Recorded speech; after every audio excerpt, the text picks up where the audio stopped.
Good morning, everybody, and good afternoon. Welcome to another edition of Where Eagles Dare. So we can see that the fourth industrial revolution is brought about not by AI, not by big data, not by computing power. The fourth industrial revolution is brought about by P2P communication. I think it's naive to think that it is like one government trying to control the rest of the world. They are worried that any corporate organized crime organization could take over the whole country. You have all the data in one place. Are we looking at an entire banking system that has become an asset management company, right? Does the entire system have to be sidelined into an asset management company and sort of the central bank digital currencies taking over? I will go after DeFi. I will go after blockchain projects. I will go after financial inclusion projects. I will probably not touch anything that doesn't deal with the masses. With me today is one of my dear friends, and I'm president of the David Lee fan club here in Singapore. David is a remarkable guy. Doctorate from London School of Economics, and he's been teaching all over the world at Stanford, and now he's situated in Singapore, and we've taught several courses together at a couple of universities here. Most recently, we just did a little seminar last week at National University of Singapore. That was great fun on BSN. And so, David, it's so great to have you. I'm so honored to have you on the podcast. Today, we're going to talk about central bank distributed central bank coin, basically. Call it whatever you want.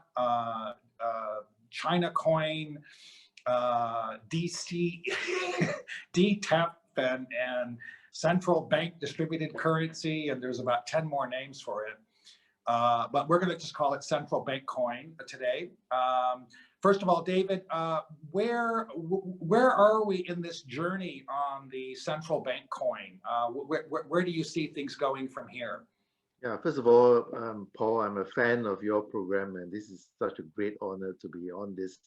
We have written books together, but to be on the same program is really great that we have it today. Yes, the central bank digital currency is a hot topic now, and I've been following it for quite some time. It's accelerating, all because of Libra. Back when they had the first white paper, you could see that in a lot of discussion of CBDC, especially in China, they started the research in 2014. Then there was a silence period between that and 2019, and then the entire space sprung back to activities, and acceleration has been happening and is picking up momentum. Before that, I think Singapore was working on this as well. Singapore started working on this in 2014 with the project Ubin. Hong Kong was working on it, and Thailand was, Asia was actually working a lot. Canada was looking into it as well. So these were the few countries that were first movers, and they understand how Bitcoin and the crypto world will change how society is going to be organized. And a lot of people, when they hear the phrase, the way the society will reorganize, they tend to think of it as something that's chaotic, there's no central authority at all.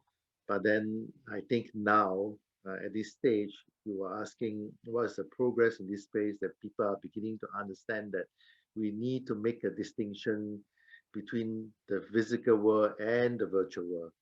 And it is not a contradiction that you could have more centralization in the physical world, and you can go completely decentralized in the virtual world. So this combination, yeah, this combination where it is not just 0 and 1 and somewhere in between, and where it is what the governments are now looking into how much decentralized governance do we have offline for this technology? How much decentralization should we have online? So we are at the stage where every government is asking themselves, what is my resources? How many talents do I have? At what stage is my financial market developing? Am I very plugged into the payment system that everyone is using? Do I have enough communication among my people to go into fully digital economy? So I think we are at the stage where the government are looking into their own position and assessing whether they should embrace this. And I think that will accelerate, and more international organizations are coming into picture, providing funding for this, I call it digital infrastructure, and also to look into, communication is very important. There's no point talking about CBDC if 50% of the people do not have broadband, do not enjoy communication on a peer-to-peer basis. So yeah, exactly. I think this is where at the stage where the international organization and the governments are writing reports.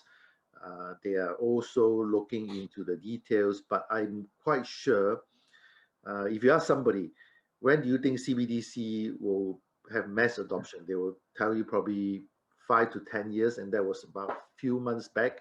And now you ask the same group of people, they will tell you probably next year or year after next that we'll see some mass adoption coming.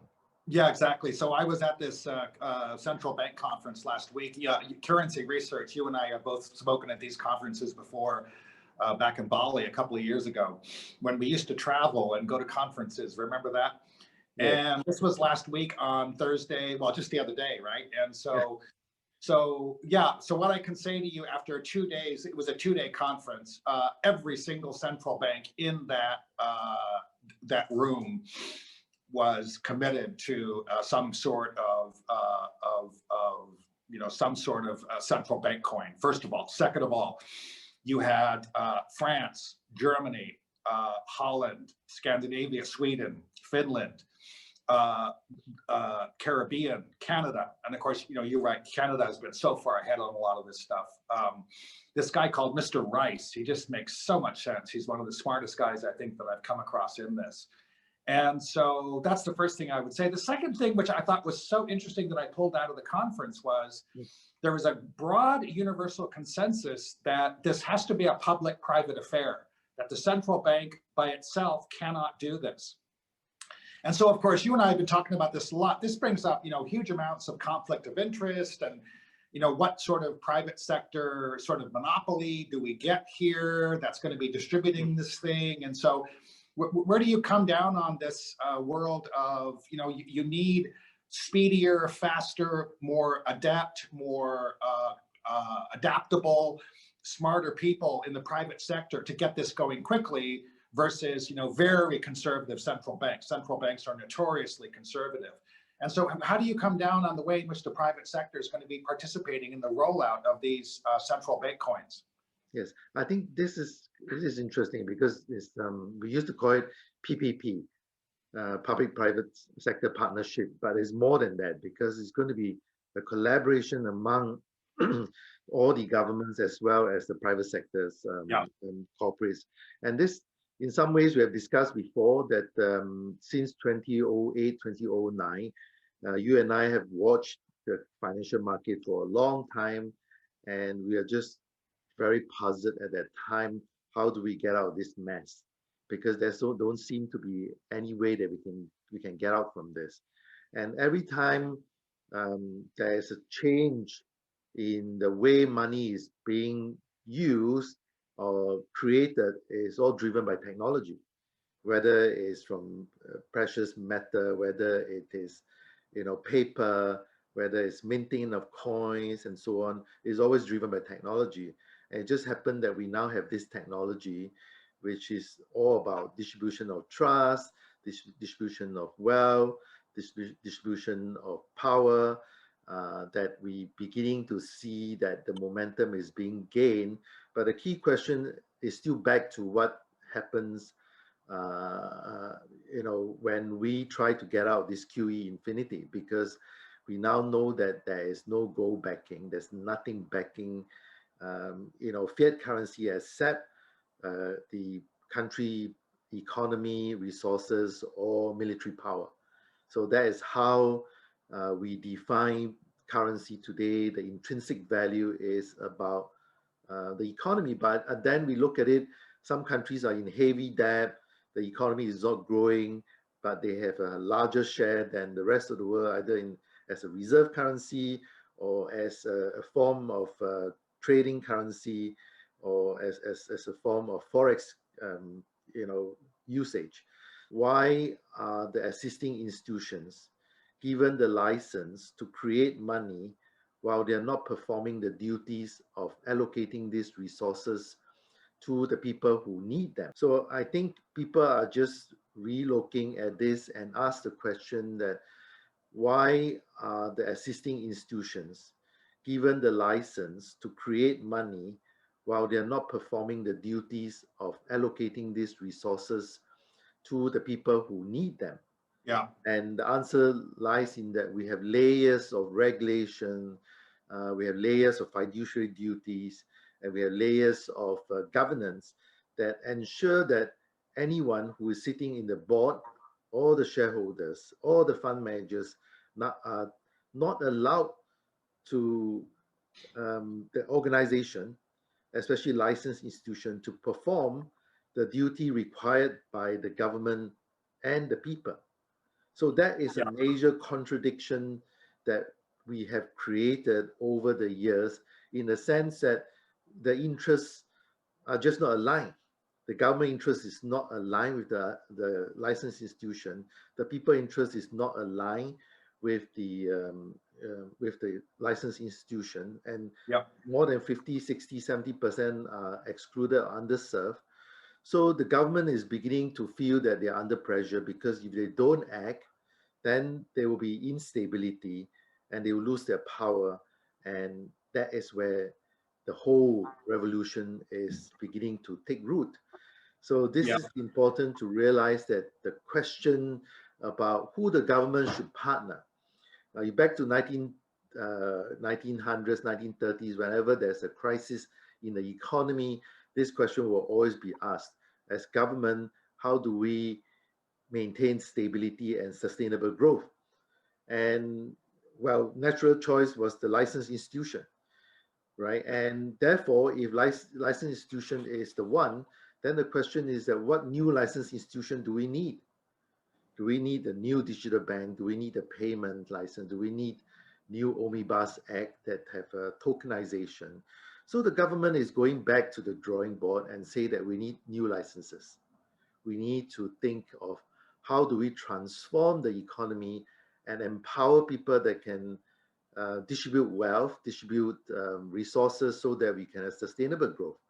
So we are at the stage where this is happening. Yes. And so here we are now, right? Exactly. That's a perfect way to segue into this section. Is we have Libra on the one side, which I believe is going to work. I think people who are underestimating it are kidding themselves. I think Libra is going to go ahead and become very, very big. And on the other hand, we have BSN, which is sort of coming out of course, Libra's out of Facebook. BSN is, out of the NDRC, the National Development Board, and Red Date is its international partner. And so with Libra and versus BSN, tell me what you're thinking about that and the politics and the economics of that. Yeah, when I first came into the area of blockchain or Bitcoin, when I first started, I think what I love about the technology that is very inclusive in the sense that, in the design thinking behind Bitcoin and many other distributed systems, you allow the individual nodes to function as they are. You allow failures and malicious elements to be in your network. You are messaging each other. You actually are not too concerned about the sequences of the messaging.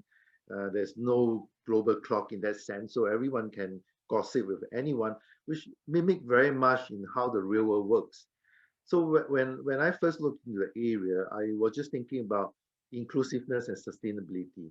And if you look at Libra, the reason why it hits um, really what the fear of the government was that Libra was designed to be very inclusive in the sense that it will start off as private blockchain and then it will go on to public blockchain. There will be collaboration among 100 members, foundation members that will pay $10 million and so on. And it is going to be cross-border control anonymity, where depending on whether you have the Calibre wallet and how anonymous it will be. So it sort of instill a little bit of fear into the government of whether they will lose the sovereignty of monetary and fiscal policy. So that is where it triggered the entire space of CBDC. But if you look at another layer of inclusion, because Libra was advocating that every node should be as inclusive as possible. But can we move a little bit more, which I've been advocating, which is that can we make a single blockchain as a node of the entire ecosystem, right? And if you can broaden, this is my blockchain, and I'm very inclusive that there's every node that from different corporates, different organizations, and if the government wish to have many people come on board, then of course, we'll have all the corporates, and the corporate can be McDonald's and could be Walmart, and anyone that have huge customer base, and then you have a force to be reckoned with, and the government will love it, right? Provided that there's no one in charge except the government themselves. But if you move this further out, then you will find that one blockchain is not enough, right? And every blockchain is designed to solve specific problems. Some have more social scalability, so they have lower transaction per second. Some with a higher social scalability, higher technical scalability, higher transaction per second, but they are very bad at social scalability. And there are many design thinking behind all blockchains. The key question is that why can't we make a blockchain as a node of the entire ecosystem? And why can't we link up blockchain with other technology to complement what blockchain cannot perform, especially when you're putting data onto the blockchain for the first time? How can you be sure that the durian is there? How do you make sure that the avocado is there? So the smart city program that BSN is doing is a very inclusive project to combine and converge with other technology to ensure that whatever shortcoming blockchain has is actually complemented by other technology. And also BSN offshore is starting off with 6 open blockchain. So every blockchain is a node, and that will increase to about 40 blockchain and so on. So the inclusiveness of BSN will be the driving force, the acceleration. So we can see that the 4th industrial revolution is brought about not by AI, not by big data, not by computing power. The 4th industrial revolution is brought about by P2P communication. The fact that we don't have to go through analog or even digital, that we can communicate with each other point to point. We don't have to have exchange where a lady will pluck up the wire and then plug into another phone line. And the P2P communication is the real driving force of this 4th industrial revolution. But P2P communication is not enough, and BSN and the Chinese really understand that what is needed is a ledger that can record the transaction of anything of value. And that ledger is the distributed ledger. So you have distributed computing, adding on distributed ledger, that is the real driver for the 4th industrial revolution. Yeah, and these are great points. Now, boy, oh boy, you would not believe the guy from Libra who has just, he was at the FDIC for 10 years and he just joined Libra as their marketing guy. he is really using the language of, inclusivity and interoperability, and, boy, oh boy, Libra is becoming more and more like BSN every day. And so they pretty much abandoned their, dollar dominated currency project out of Switzerland to kind of reflect the IMF special drawing rights. That's been completely abandoned.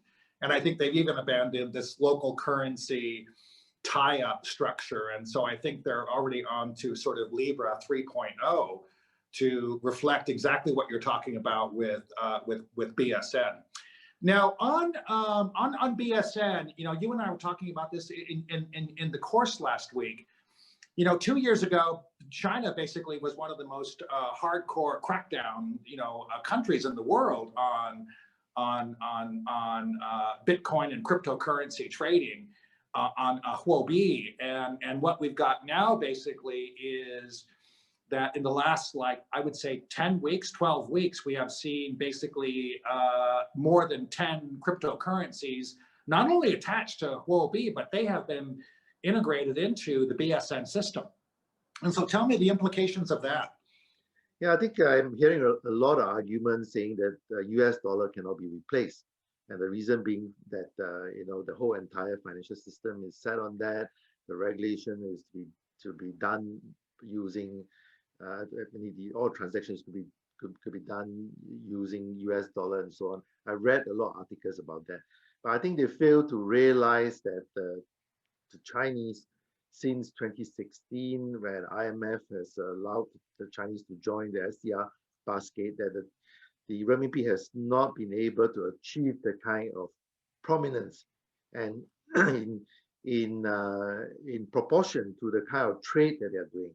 Let us not forget that in 1930s, when John Maynard Keynes was talking about Banco and so on, to remind us that whoever is doing the most trade, whoever can produce the most, will have a major say in the pricing of international transaction and currency. Yep. So I think that is a very good reminder for all of us. And if the existing currency system doesn't serve that purpose, then there will be new way of doing that. As I mentioned before, currency is driven by technology changes. And I told you that P2P communication and P2P ledger will be the driving force. And if you understand that, then you have to really throw away your thinking about the existing system and go back to the drawing board and say that I do not want to have ATM, I do not want to have branches, and I do not want to have anything that will hinder my own interest, in the sense that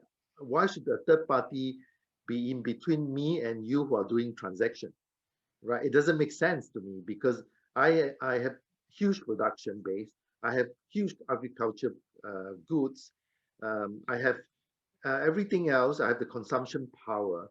Why do I need to go through a third party to get this going? So if that is the thinking behind, then the peer-to-peer system become the new driver of this change. And if you don't put your mind into thinking of how this thing will do, you can never understand what is the Chinese or the Asian government are doing, because they need to grow their economy.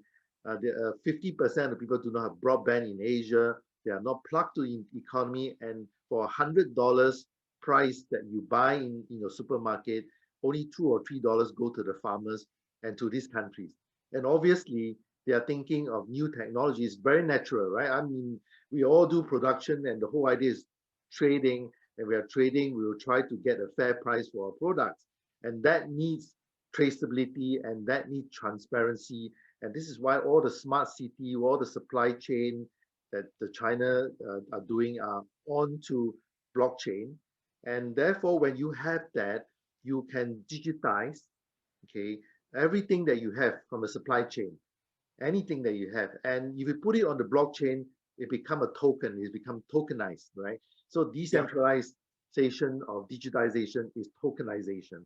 And the Chinese understand that we are into a physical world combining and merging with the virtual world. And when that happens, you require this tokenization of your goods and services. And when you have done that, I could exchange 10% of my cow, which is the token, 10% of the cow token with 3 of your goat tokens, or with how many kg of your avocados.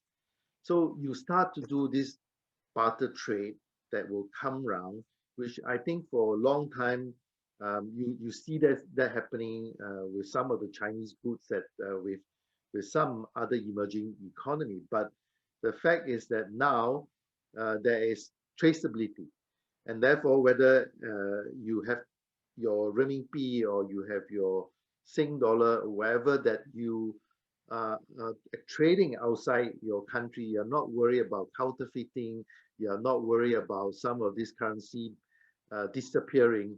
You can actually track them, okay? And that is the main thing. And of course, that comes with data privacy protection. And you'll be surprised how much the Chinese is working on rules and regulation on use of cryptography, rules and regulation on data protection, because they understand that even though I'm in charge, I have to worry about anyone who invade my system or hack my system, take over that. So it is not true that as everyone is thinking about, oh, this is the Asian government who is actually trying to track everybody. They are also worried that if it's centralized, somebody come in and hack the system, then all the people's privacy will be invaded. So I think it's naive to think that it is like one government trying to control the rest of the world. They are worried that any corporate organized crime organization could take over the whole country. You have all the data in one place, and you have no other solution to solve that. So I think in the virtual world, the Chinese is thinking ahead. They will distribute the trust. This is online. I think distribution of trust online is an inevitable trend. Yeah, offline governance is another matter. Yeah. And so what is the relevance? What is the significance of, you talked about, trading, basically bartering, cows for avocados. What if somebody says, maybe I want to hold Ethereum or EOS or Bitcoin instead of avocado? And so what's the relevance of China? How important is it that China is accepting up to 20 cryptocurrencies traded on the BSN? Well, you'll be surprised. I was chairing a session in the Bank of Thailand, on CBDC. One of the questions that I asked was that, do you foresee a coexistence between cryptocurrency and central bank digital currency? And are there regulation that you will put into force so that you squeeze out some of this cryptocurrency? And well, to my surprise, I think the general consensus is that there are a lot of issues and solutions that are not being solved in this world. And these currencies exist for a reason. And the central bank are just concerned about solving their problem. They are not there to weed out any currency which are to their advantage. So I won't be surprised from what the conversation with them is, that if you can do good to the society, you can solve their problem, you will coexist. So it's important. It's a message to anyone who is doing VC, fund management. The next big thing is financial inclusion. The next big thing is SDG of the UNDP. The next big thing will be the OP7 of the Asia Development Bank. If you invest in those areas, like what Temasek is doing now, then you will see that, that is the next big thing, and the valuation will go up. And I'm seeing that with the kind of change in the political philosophy, every time there's a crisis, there's change in political philosophy, from extreme socialism to extreme capitalism. We are somewhere in between now, right? Which is I'll call it distribution economics, right? We need to distribute income. We need to distribute. Well, whoever have the resources and capabilities to manage themselves, we leave them alone, and not interfere with them. Why should any government invite problem to themselves while the group of community can take care of themselves with the currency doing what they need to do, as long as they behave themselves? So as long as they pay the taxes to them, and as long as they are not challenging the stability of the physical world. So I see that distribution economics is what the government are subscribing. So from Keynesian economics in the 30s to monetarism in hyperinflation in the 70s, now in 2020, we are talking about distribution economics, where I think if you understand that, then that's where the investment thesis will be. You know? I agree. And so part of that is, a paper that you wrote back a month ago was on sort of, M0.5, you called it, right? So increasingly what's happening is that central banks' balance sheets are just filling up with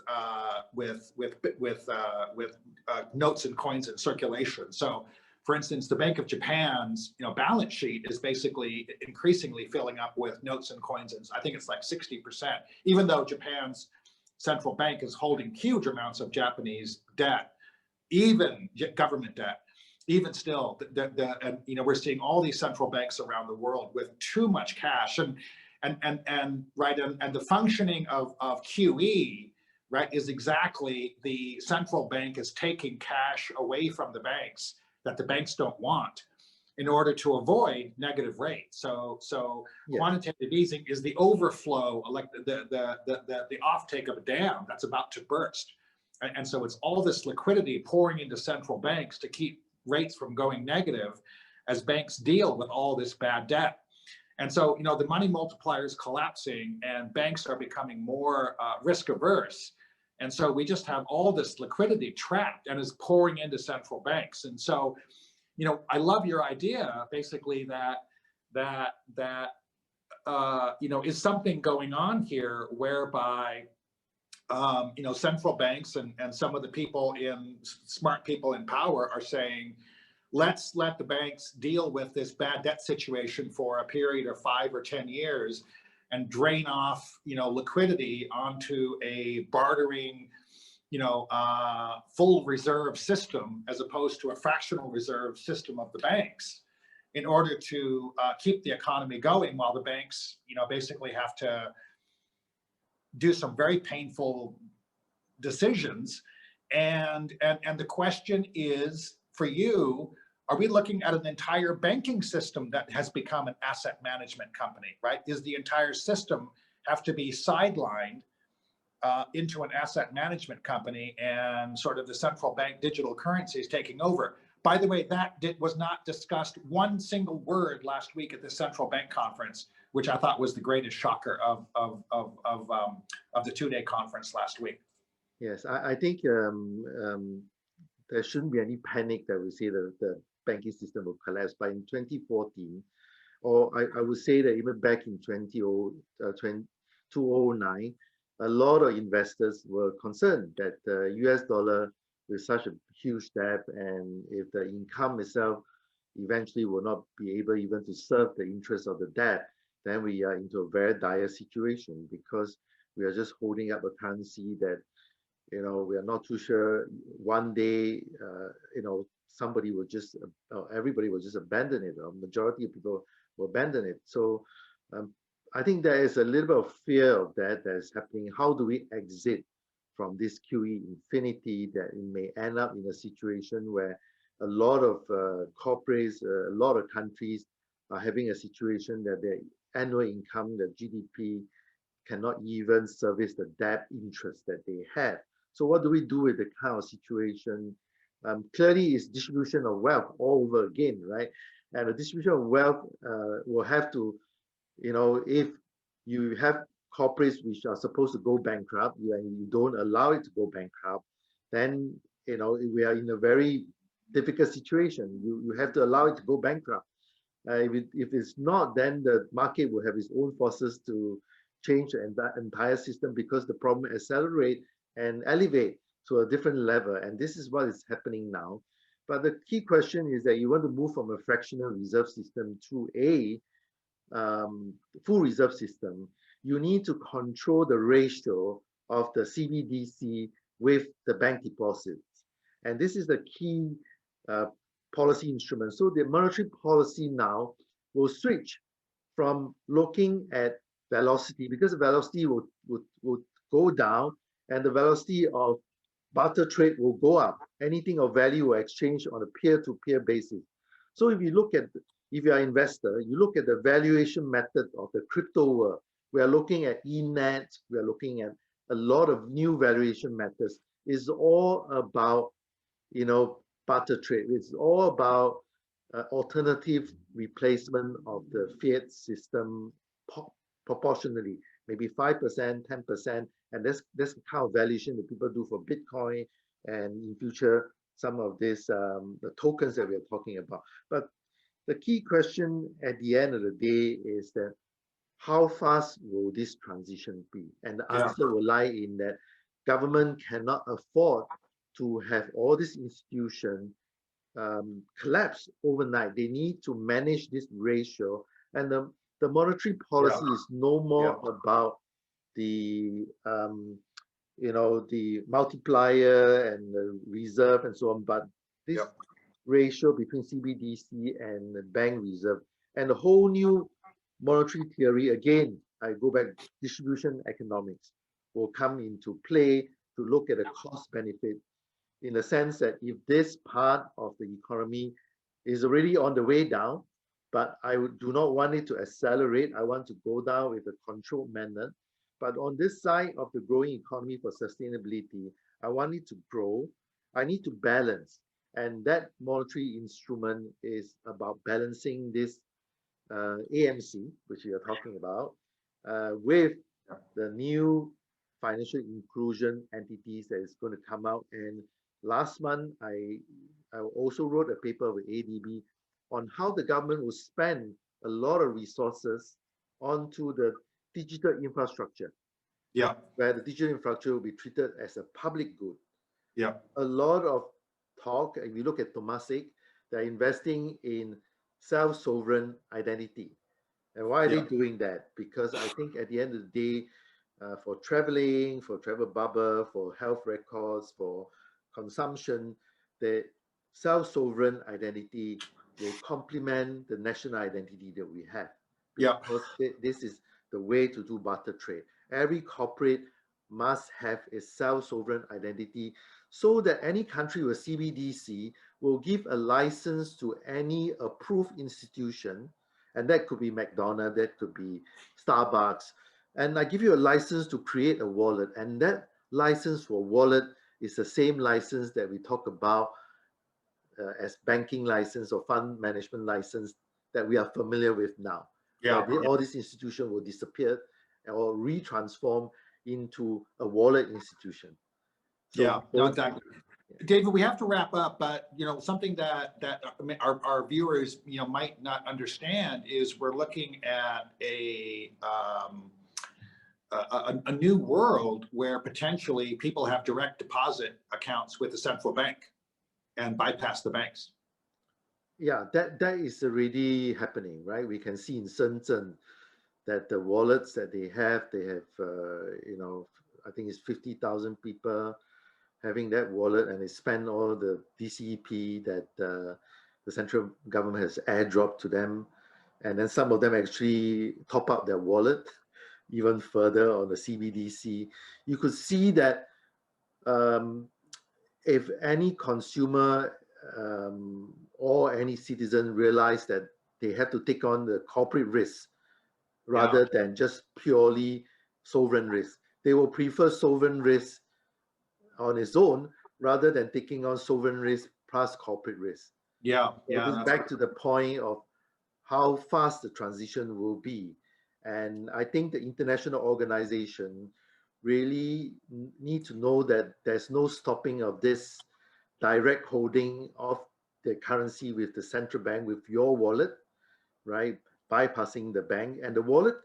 I mean, it will not really eradicate all third parties. I could hold a McDonald's wallet, I could hold a Starbucks wallet, and it's all licensed by the central bank. So all Yeah. this new institution, and of course in China we can see that the 35 billion being raised by, Alibaba, or the 2 billion going to raised by Lufax. They'll be developing all these new wallets that we'll be seeing all over the world, not just in China or in Asia, but every government will have their own wallet, and all these wallets will have interoperability, Yeah. and they will do barter trade among themselves. So we have a whole new world that, as an investor, we really got to think clearly. What are the companies that we need to invest in? What are the projects that we need to invest in? I would say that I will go after DeFi. I will go after blockchain projects. I will go after financial inclusion project. I will probably not touch anything that doesn't deal with the masses, because that is the trend that is going, Yeah. especially the underserved. Yeah. Okay, David, we have to end it there. This is so fascinating. I could talk to you all day long, and looking forward to many other adventures with you, and we'll see you soon in Singapore. Thank you so much. Thank you very much. Thank you.